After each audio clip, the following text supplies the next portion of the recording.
I wholeheartedly agree with our acting chief of police.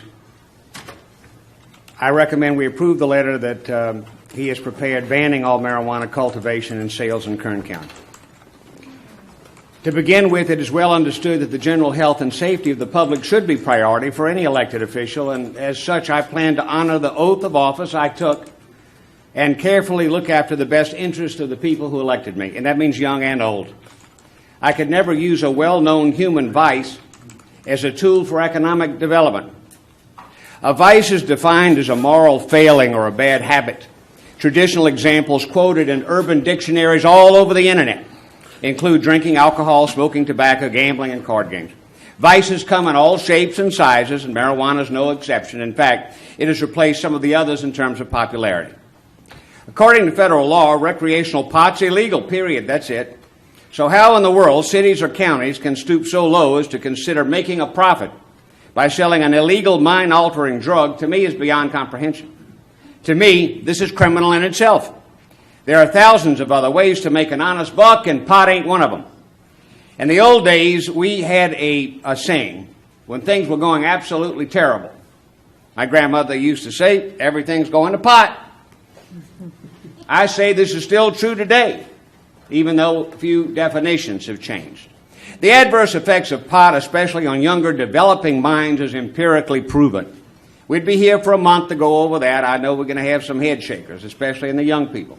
I don't need to recall case after case of our most reputable hospitals and schools from around the country who all clearly explain the many dangers of marijuana. I'm certain that many of you have numerous cases on your own showing otherwise, so I'm not going there. But in short, most experts historically agree, since I was in high school in the 70s. So I'm telling you what I've known since the 70s. I'm older than many of the younger people here today who are probably looking at other things. Historically, experts have agreed that pot smoking regularly and heavily leads to brain damage, addiction, and has always been a gateway drug. At the very least, folks, it makes people lethargic. It destroys their motivation. I think we can all agree on a few things, that we all know someone who smokes pot heavily and regularly.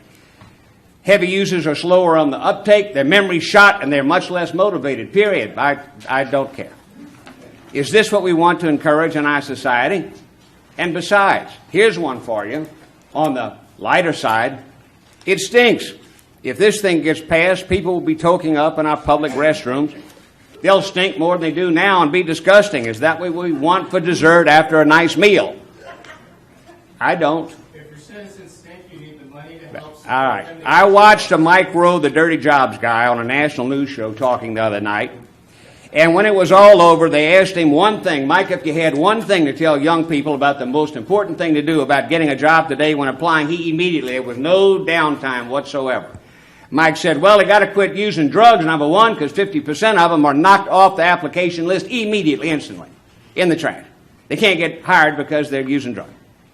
Now, that's when pot's officially legal. What in the heck is the rate going to be if we're going to make it legal everywhere? 50% can't get jobs now. So for the young people who might look at me as an old fart who is not with it and hadn't got a clue and blah, blah, blah, I'm trying to help you get jobs so that you can be productive members and have great families and have a nice lifestyle.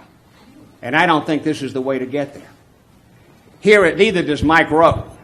Here is something alarming. New estimates are coming out daily, showing that in the very, very near future, much as half of our workforce will be replaced by automation, especially physical labor. All the good jobs of the future will be reserved for those with advanced thinking skills. Well, now, how in the heck's that going to work? If drug usage goes up while we're automating everything, in the near future, we're going to have a world of millions and millions of people with no place to go and nothing to do. The fact is, we all need our brains in order to survive. The young need their brains to finish their school or some accreditation. Middle-aged people need their brains to keep their families afloat and to deal with all the thousands of stresses of everyday life. And old people need all of their brains to find a bathroom instead of walking into the closet. Who doesn't need all of their brains?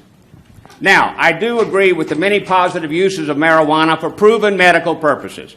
I think its value here is significant and far less expensive and more effective, and in many cases less addicting painkiller alternative to today's opiates driven by the pharmaceutical industry.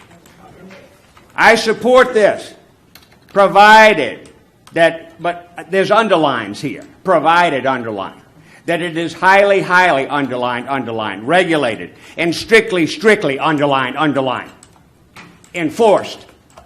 However, listen, everybody, this has been proven to be extremely difficult to do. I think all of you in this room, every one of you, would agree that this so-called war on drugs that I've been hearing about since in the 60s has been a dismal failure nationwide for many reasons since it started by President Nixon in 1970. So I'm really not sure why regulating or enforcing medical marijuana would be any different today. The fact is, once you allow a tiny crack in the door, and you got 2 or 3 great big 400-pound lobby guys with tons of money and push and go and lobbying power pushing, it's just a matter of time before the door comes busting wide open and anything goes. And that's just a fact.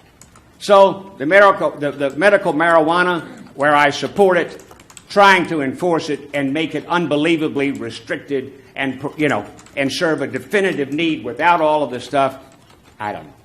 It hadn't worked since the 60s. I don't know what evidence we have to show it's going to work from here on. On the surface, let's talk about money. On the surface, this thing looks great. But let's forget about all the money the county's going to make. I say it's hogwash. I contend that for every dollar they claim it'll make, the county's going to lose 5 times, 5 to 1, in loss of money due to the general dumbing down of our society. Our business productivity is going to suffer. Young minds will be demotivated and become addicted. Our traffic deaths and crime rates will soar tragically. Colorado is supposed to be the big pillar of how it's all working. And study after study after study is showing problem after problem after problem. No perceived money system in America is worth damaging the minds of our young people. Period. That's it. I think the matter is of massive importance, and one like the casino issue that should be voted on by the entire population and not just a few. This is too important. And the reason is because bureaucracies have a way all their own. Our citizens should decide this massively controversial issue. And I invite each and every one of you to stand up in front of the mirror while getting ready for work and just ask yourself a very simple question. Pot's been around a long, long time. This is nothing new. The question is, when you look at all the pros and all the cons, do you really, really want this for your children? Do you want this for your grandchildren?